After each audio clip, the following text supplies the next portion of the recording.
më pak të mira, më pak para, më pak liri, automatikisht sjell revolt.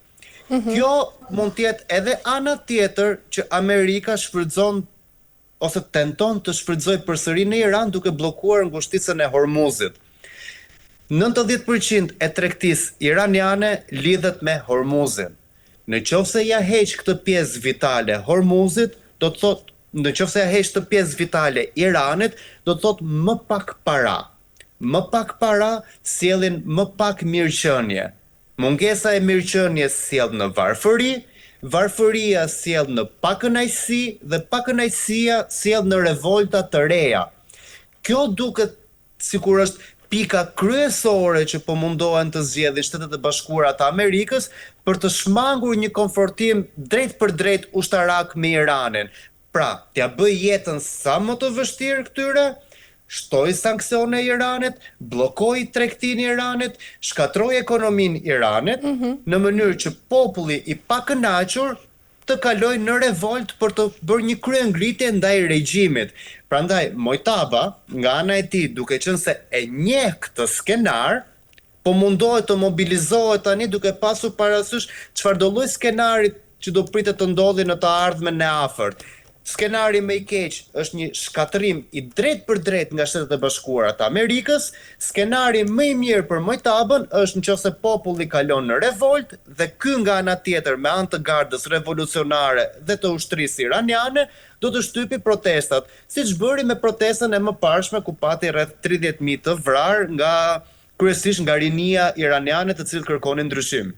Qartë, por Rei, të gjitha këto mesazhe tashmë për rezistencë vinë në kulmin e këtyre përpjekjeve diplomatike pra mes të dyja vendeve. Mendon se e gjithë kjo retorik tashmë po e minon, le të themi, çdo shans për marrëveshje? Nuk mendoj se po minohen shanset për marrëveshje. Mendoj se jemi në një situatë ku edhe ambientin ndërkombëtar kërkon negociata, pra ulje në bisedime dhe arritje në një marrëveshje. Do të kemi parasysh diçka që interesat e Shteteve të Bashkuara në këtë rast janë pro aleatit izraelit. Interesi iranian është pro interesave kinez, pasi Kina është përfituesja më e madhe e naftës iraniane. Faktori ndërkombëtar kërkon stabilitet. Europa do paqe. Rusia nga ana tjetër kërkon paqe sepse tashmë e ka një konflikt në Ukrainën, pra praktikisht ajo çfarë lobohet sot e kësaj dite është vendosja e paqes. Dhe Amerika nga ana tjetër, edhe pse ka mundësim për të zhvilluar konflikte të armatosura, nuk është totalisht e vendosur për një konflikt të drejt për drejt me Iranin.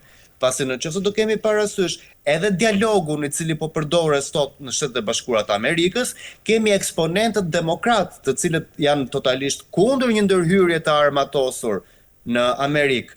Dhe për sa i përket Donald Trumpit ose Partisë Republikane, në këtë moment synimi i tyre është edhe vendosja e kënaqësisë përballë elektoratit, pasi zgjedhjet po afrojnë. Pra mbas 3 vjetësh do jenë zgjedhjet në Amerikë, do zgjedh një president i ri dhe absolutisht që demokratët dhe republikanët do jenë në përballje të drejt për drejt me njëri tjetrin. Qasja që ka regjimi i Teheranit është duke qenë se ka të bëjë me një person të pabindur, siç është Donald Trumpi, se Donald Trumpi nuk është një personazh ortodoks politik. Është një personazh i cili nuk merret vesh, sot mund të thojë për paqe kurse nesër të hedh raketat. Mënyra e vetme se si ta shmangi Irani këtë situatë është duke vonuar procesin e negociatave, sepse ky është targeti kryesor që derisa të mbarojë edhe mandati i Trumpit, pra negociatat të cilat shtyhen edhe mbi 3 vjet. Mos harroni në kohën e demokratëve, Obama i dha para Iranit. Irani është interesuar në një fitore të demokratëve në Amerikë. Dhe loja e vetme që mund të ndjeki në këtë mënyrë, duke qenë se nuk është se ka shumë shpresa ushtarake për një fitore të pastër ndaj SBA-ve, është duke vonuar negociatat. Si vonohen negociatat? Hajde sillim disa pika që janë të paarritshme. Edhe kështu do vazhdohet në këtë lloj procesi. E qartë. Mirë, Rei, për ta mbyllur, ndërkaq me gjithë presionin maksimal dhe kohën e kufizuar tashmë për këto negociata, cilën she skenarin më të rrezikshëm ose skenarin më të mundshëm po i quaj, mendon se këto orë tashmë do të sjellin një marrëveshje historike apo nga ana tjetër do të kemi një përshkallëzim të ri? Unë mendoj se do të kemi një marrëveshje, po një marrëveshje e cila do të jetë e brisht. Nuk do kemi një marrëveshje të qartë, duke pasur parasysh edhe faktin që Irani vetë do t'i ngadalsojnë negociatat, pra nuk është interesuar për një zgjidhje të shpejtë, pasi një zgjidhje e shpejtë në kushtet të cilat flasim ne shkon vetëm në favor të Shteteve të Bashkuara të Amerikës dhe aleatëve, kurse si në favor të Iranit. Pra çfarë do mohet Irani është që të mbetet përsëri në një tip status quo që do lej vend për negociata të mëtejshme. Duke pasur parasysh çështjen kryesore, nëse Donald Trumpi e kthen në realitet atë çfarë ka thënë, pra unë nuk kthej në epokën e gurit, kjo do ishte katastrofike për Iranin. Domethënë deklarata një civilizim mund të vdes është e frikshme. Ne si qytetar modern nuk duhet ta lejojmë. Irani mund të jetë regjim politik skëter, skandaloz, i tmerrshëm, po të shkatrosh popullin iranian, të shkatrosh civilët, është diçka totalisht e pa imagjinueshme, edhe pse mund të ndodhë, mos u çuditni. Shtetet e Bashkuara mund të sulmojnë termocentralet edhe ujësjellsin. Pra të lejnë Iranin pa energji, pa korrent edhe pa ujë, duke detyruar që të jetë vetë populli iranian të ngrihet në revolta maksimale kundrejt regjimit të Ajatollahut. Do të kemi parasysh diçka. Vetë qytetarët iranian janë të ndarë në atë çfarë duan. Mbështetësit e Ajatollahut janë të shumt. Doktrina e tyre politike është martirizimi. Pra, ata nuk i kanë problem sanksionet, po janë të gatshëm për të dhënë jetën për atë çfarë besojnë, në besimin në Zot dhe në besimin në shtet, ose në pritjen e Mesias, siç e kanë nga ana tjetër. Po ky nuk është i gjithë populli i Iranit. Qartë.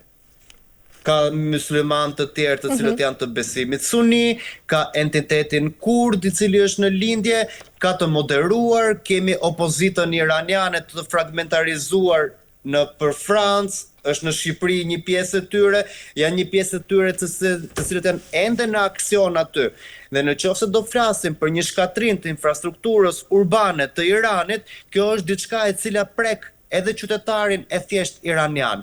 Prandaj nga ana njerëzore kjo gjë nuk duhet të ndodhë, por në qoftë se kjo do jetë arma finale për të bërë të bindur regjimin e Khameneit dhe për të dhënë një herë fund kësaj marrëzie e cila në fund i ka shkaktuar më shumë dëm sesa përfitim Iranit, po, edhe një ndërhyrje ushtarake Shteteve të Bashkuara mund të pritet, por ama do të kemi parasysh që kjo do të ishte fatale për Iranin.